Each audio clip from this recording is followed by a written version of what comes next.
ka muso dɔ furu muso in ye silama ye a ba de ye kafiri ye a fa ye silama ye yala ale bɛ se ka muso in furu k'a to ba ka baaraw la wa o an bɛ min fɔ nin na nin sugu de n b'a fɔ ne bɛ ko sagi ka taa a yɛrɛ ma ni yɛrɛ y'a dɔn muso in bɛ baara min kɛ a ba ye ba tɛ ta a suru kɛ muso in kan maana ba in a tɛ muso in ka silamiya tiɲɛ a bolo a t'a jogo tiɲɛ a bolo ni muso saratila o de kan olu muslimuna da suru tɛ silamaw b'u ka sarati de kan o bɛ sagi ka taa ne ka muso de ka sarati ma e de b'a ba cogo dɔn e de bɛ muso ka lahala dɔn ni a ka to a ba ka baaraw la n'a y'a sɔrɔ a ba mako de b'a la ba kɔrɔla cogo dɔ de la mɔgɔ tɛ min b'a la dɔn ba mako de b'a la parce que hari ni ewa i ba kɛra kafiri de silamiya sariya y'a ka diɲɛ masala biri kan wa in jahadaka la an tusirka bima laysa laka bihi ilm fala tutihuma wa sahibuhuma fi dunya ma'rufa hari i ba kafiri i bɛ se ka diɲɛ masala kan ala y'a bili kan ko i kana fara ka kafiriya de la na ka diɲɛ masala ha dagara i k'o k'a ye donc nin bɛ sagi ka taa e n'i ka muso de ma ni ba lahala n'a yɛrɛ ye masalaha ye min ɲina a bɛnn'o kan wali muslimuna ala surutihim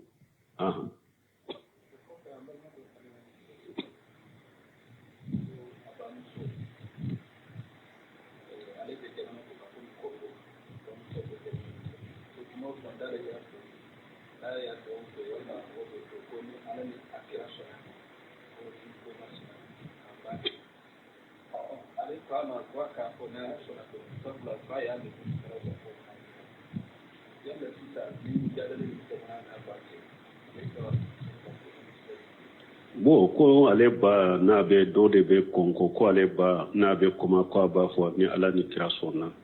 ko ale ko a kana ala ni kira sɔnna fɔ a k'a fɔ ni ala sɔnna ko nin kumaw tɛmɛna ani a ba cɛ baasi tɛ ninnu na toujours i b'a bilasira i bɛ kɔnɔnajɛya ka ye k'a bilasira a k'a dabila mɔgɔw dɔw b'a fɔ ko n da n'a deli la ni da nin fɛn haramu yɛrɛ n deli la cogo cogo wajibi i ka a bɔ i ka kumaw la de ko haramu yɛrɛ ni jogo a bɛ jogo la cogo i n'a deli la cogo cogo a dɔnna wagati min ko haramu don wajibi i ka bɔ a la de a dɔnna ko kuma min fana haramu yɛrɛ don ɲin si b'a kan n'a deli la t'a la de jagoya i k'i jija k'i nɛn furakɛ ka bɔ a kan de donc wagati bɛɛ a ka kɔnɔnajɛya kɛ a ba ye ni yɛrɛ ma jigin ni kuma cogo ɲuman ye a b'a bila cogo min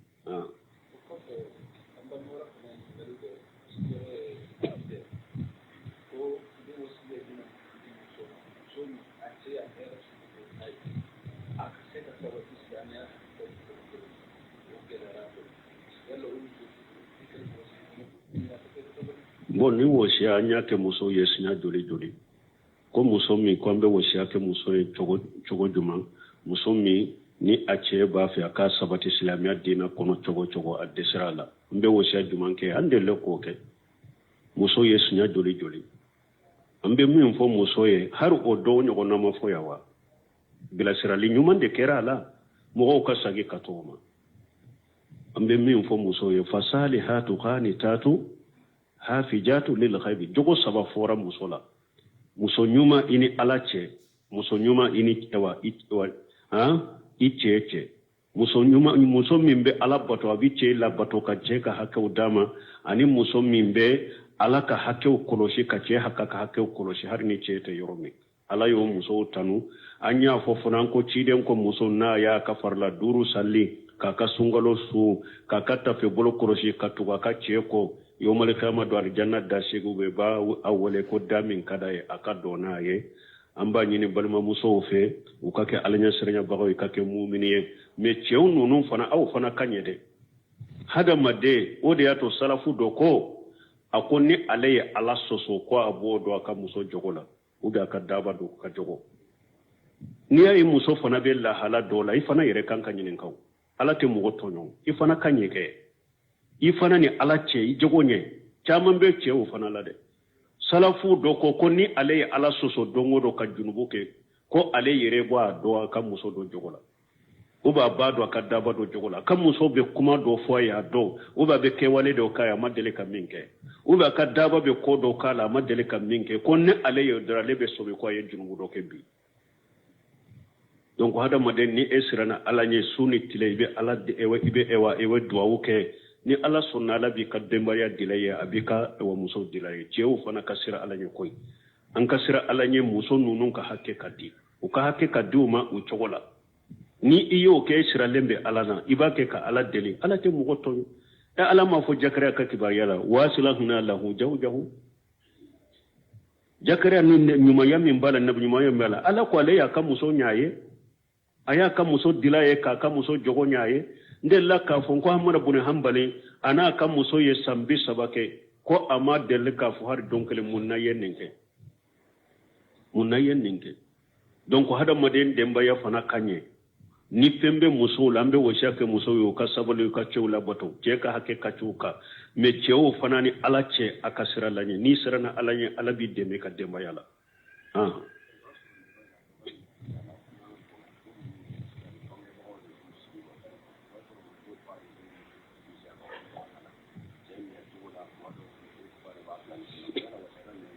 bonni be fora ya kakaba ko muso do fana be ba sura ba de ba dirije ka to furula anyi nimbe fo ni muso furula chema che ka hakke ba ka katima ka bange baga muso mana chema ikani shendo ide muso na ka furu muso ni nyogonje aka furu cheni nyogonje ni komin ken ko ni gele yara na te so ni be kumala har ni be kumo yara la kuma ni tilenyaye ani dilale kuma wala kam muso to achayala ba muso ka fumba dirije ube fa ka fo ba dirije ala mo nyamar kandima ni muso furula chema kan nyamar kana ka fembe be chede boro che batolu yere baka kateme bange bawko yoro koloshi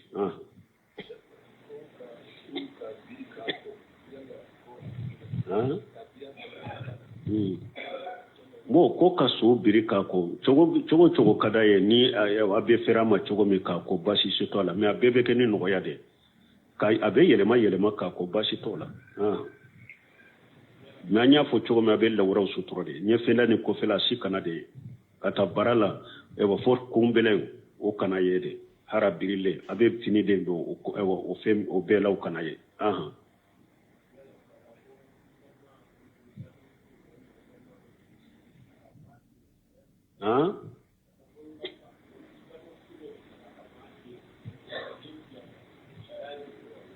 balima muso bo ko kata boy balima muso ni balima muso min ko ni jumara min ina be fauna ina be ba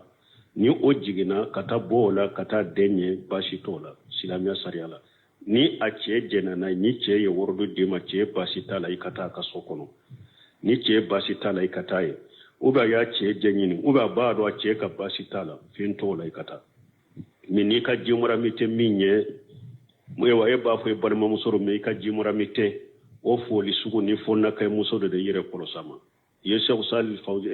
mamar ibn saru semini albabu li qawl maftu parce que islamé ka kiru do beya ni koy bo foya ba fo koy fato de ye do de ibn semini nyininka ko che do de banana ne tarafo do toro sola men ni nka jumara mi de tarafo bunu sumine ko o musoy ma ko haja qalatu minki akon ni nyanya gambe bula ko ye minki nimte ko ketay ako che e ka jumura mite minye ajinabiya mimbi bila o folila wali che mumbu bila e folila mumbu ina che ako ajinabiya che mimbe sheki furu o foli na ya soro ewa efani nchini dendo be o ka koriye chokorobado o nyogona bina che be to ka tabwala o bina che akorola kaba ni o nyogona banana ka to fo ini ka jumura me ko bashi tola akome che ye fonan kayede e ka jumura mite ko e ka wuli be to fo hari ni ka jumura mi akonni nya katawne nya gambe e bolo ikanake ani ko o ko sariya ka matrafa ita fo ko sinji tigela ni fato dedo ko amma ko te mo bolo ako che fonan kay ni e ka jumura mi ta janabiya e ka ko ibeta bo ola muso yon ko lena ka jumura mi fana de tarade me guno wisibino ko manka kata ako ewa ni min ko ni ka koroye ko sobe chokorobado an ewa an fa fula be bakele fa kele ube be fa o cokoroba la mado o ɲɔgɔn foli n'a ɲɔgɔnna bi n'a cɛ n'i ma taa a b'i jate i ye sinji tigɛ i n'a cɛ a kɔrɔla o n'a ɲɔgɔnna ko i ni ka jumara bɛ se ka taa bɔ o la ni o tɛ fɔnankɛw ni taara yakataw kɛ i man k'o kɛ foyi t'i n'a cɛ kana taa fɔ o fana n'a ka jumara min dɛ muso jamakulu minnu farala ɲɔgɔn kan anw bolo yan o k'o fana kɛ jamakulu ye ko olu bɛ to ka taa bɔ dɔgɔtɔrɔso la banabagatɔw la ani ka taa mɔrɔkuw la ka taa sugu lajɛ n'i ye Gunesimine ka jaabu min filɛ nin ye ani ninnu ta kabako tɛ olu ni ka jumaramu yɛrɛ tɛ ta aw muso ka fara ɲɔgɔn kan ko aw bɛ taa walicɛw dama lajɛ dɔgɔtɔrɔsow la u dalen u bɛ walicɛw sugu ko aw bɛ taa o lajɛ mɔrɔku la ko a b'o fana kɛ diina dɔ ye balaw bɛ ninnu bɔ wa ala ka hakiman d'a ma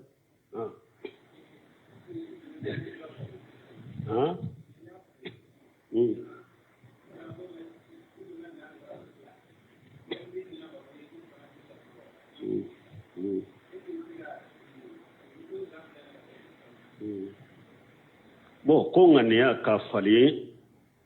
ŋaniya falen salli kɔnɔ misali la donna salli fana de kɔnɔ lasara kɔnɔ nana donna lasara de kɔnɔ ni lasara ŋaniya ye ka ŋaniya falen k'a kɛ salli fana ye o kɔfɛ hakili nana jigi ja salli fana juru bɛ na bɛ lasara min na ka ŋaniya falen k'a kɛ salli fana bɛ cogo di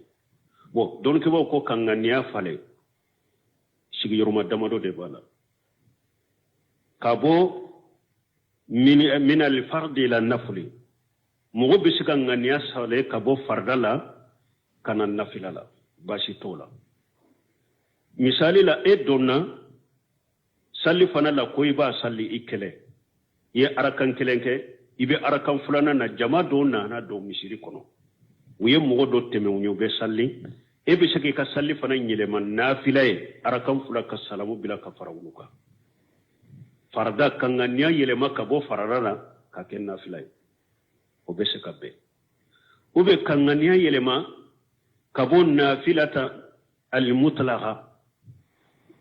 nafila dɔw de filɛ nafila bilalen tɛ misali la bɛ arakata al-fajiri la i ye arakata al-fajiri kɛ i ye ŋaniya yɛlɛma nafilatil mutlaqa nafila min ni nafilatil mutlaqa masala lagasara ɲɛfɛ naani min bɛ salli u b'a fɔ o de ma nafilatu al-mutlaqa ka nafilatil mutlaqa ko ka ŋaniya yɛlɛma k'u b'o kɛ nafilatil muayyan a tɛ se ka bɛn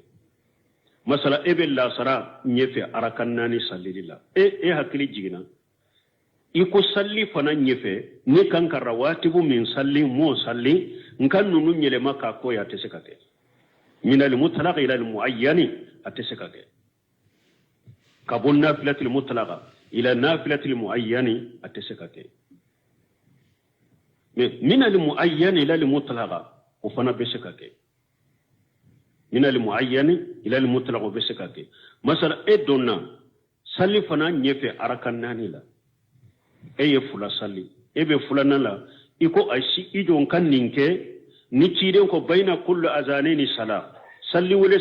bɛ ni salli jɔ ni ɲɔgɔn cɛ nafila bɛ n ka nin arakan fila kɛ o ye o kɔfɛ n kana arakan naani salli fana t'a la baasi t'o fana la min muayyani ila mutlaq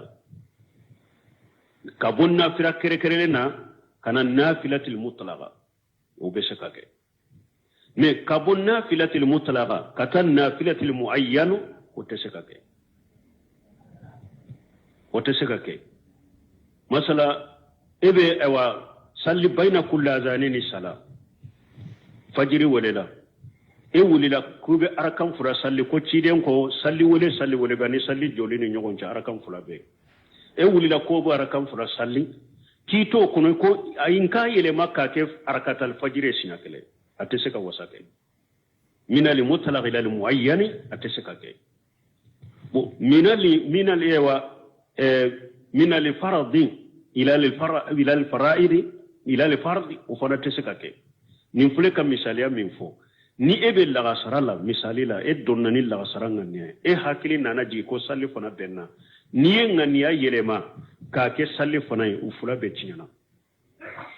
la sara ki ye tuguni parce que ngania yelemana ate salli fana boye imal la sara salli ma salli fana sal donc ate se ka be ngania te se ka bo fardala kata fardala boni mo min ba fe kanunu prepare la tige parce que ñu u korose ko laje ko muraja amena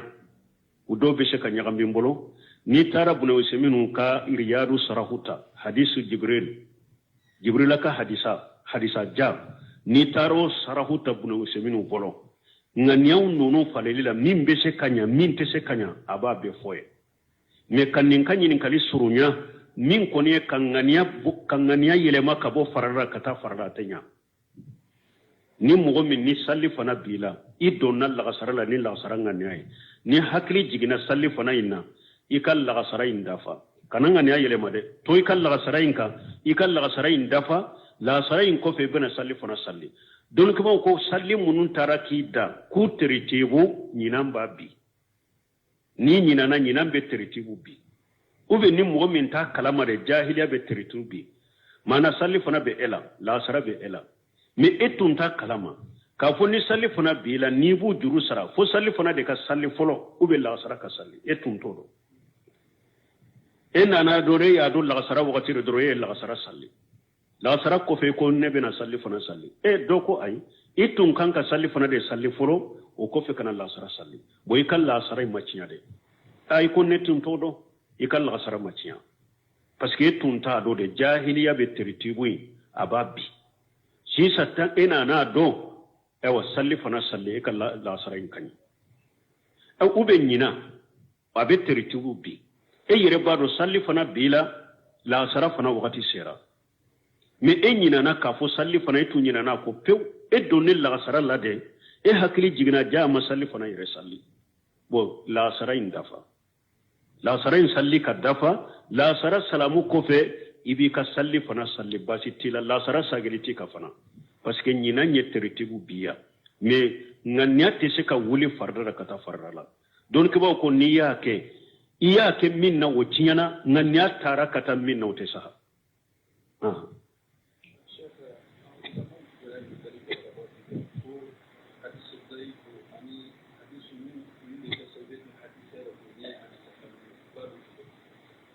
bo ko hadisi da yifu ne hadisi sahalin be do chogodi o be doni irijalu de hadisa ka sanadu abe doni ode o be kala hadisa ka irijalu de la bo ni o temena ka boy mo minu ni hadisa domba ngana wuye fana ni ye kalambaga ye nu hadisa min fora ni aka kuma u chogo anaka kuma u dada nyogon ka chogo hadisa domba be hadisa defu doni we hari ni masanadu laje parce que kuma sugu do be nu fora chogo dola u dara nyogon ka chogo dola yala ciden ka kuma yin nyenyewa ube ciden ka kuma tenyenye hadisa domba bo doni hadisa ni kuma sugu do be nu dara nyogon ka chogo dola ka fo chogo dola hadisa domba ba do ni kuma nunu nana chogo mi ni kuma dara nyogon ka chogo mi ciden ka kuma chogo tenyenye be hadisa defu do ne moye donc hadis salim be doni minye o ba fu intisalu sanadu de punu ko karasa kote fokata atugu cidenna sanadu katugu nyogo nakata fulana wali adalatu ani munu nya hadisai mafula kasro abeye mugotilelenye sabana wa dabutu akasoro beye kuma info afo chogo lakata kuma ka hurufuna na chogo abe jatele abe nana a chogo la uboro uba fona ma ko adabutu nani na ye munye adamul illatu defo kana ye hadisa ina defo minu ko ninin defo yera hadisa ina hadisa imbelaf o kana ye duruna adamul sajuz hadisai ni hadisa sahalun kana bonyo goro mana ni hadisa nana sanadu kanyede ni basoro hadisa sahalun nana bukhari muslim kono muntafaqu alay ulunu ni hadisa kuma ubora nyogo goro ale be sekallahu masala hadisa imbe abi dauda la ube hadisa imbe turmiji la be nunun dola kelena me hadisa don nana bukhari muslimu da muntafaqu alai min ni hadisa min nana abu dauda la ani ni hadisa ube e nana togo kelena me ka kuma bora nyogon ko te se ka fara nyogon ka fana uba fo doy masaju hari na yasro sanadu ka kene ba fo saju parce que ni hadisa bora nyogon ko min sa halendo katimaka hadisa min ye muntafaqu alai ona na ka kodo fo hadisa dobe abu dauda kono ona na ko kontere fo uba fo ninde masisa ko oye sadwe donc hadisa ka kisoma donc hadisa sahale asurutu ye munye ni nduru dedo ka hadisa fanan lafu ni nduru dola kelema ye hadisa be lafu no ode donc hadisa sahale sarati ni nduru de nuko hadisa min fana ye deifuye iba soro ni nduru de masabatala ni nduru masabati hadisa minna abeke deifuye donc hadisa deifu ani hadisa sahale be doni ni la halawde bo deifu fana te kelenye deifu jidda be deifu be munkaru be mawdu'u be la asila lahu be hadisa do be yere ba fu la asila lahu lesritala hadisa do be mawdu galondira le kada cidenka hadisa do be munkaru e munye parce que minye kuma do fo kuma munun te seka ke cidenka kuma ni hadisa do kuma kone ndo bala u ba fu ode ma ko munkaru donc deifu fana be ewa deifu jidda be hadisa ko ninde min nindina inna nahnu nazzalna dhikra wa inna lahu lahafizun ni aya be qur'ana ni ciden ka hadisa beta ciden da ye fengo fenfo abebe ala ka jigi feuna ala ko le bu kroshide odi ato ciden ka hadisa dobe mo la shikka ko hadisa ko nyagami bale la qur'ana ya umasa ay ala ye ciden ka hadisa kroshi ka chewbo hadisa manya masabati ciden bolo o be donna ko be tente ko bo ciden ka kuma wala ku sembe kerefe ede mu kala kunya don sino nyaga milente doni ka ba bolo de abbe korosilende do ala yenen dina koroside hadisa munu sabatira ciden bolo ulu tentera ku sabati hadisa masabati ciden bolo ulu tentera ku korosi membe kitabu do fawo yo ba wuddo me ko sobe iyadu Sheikh Albani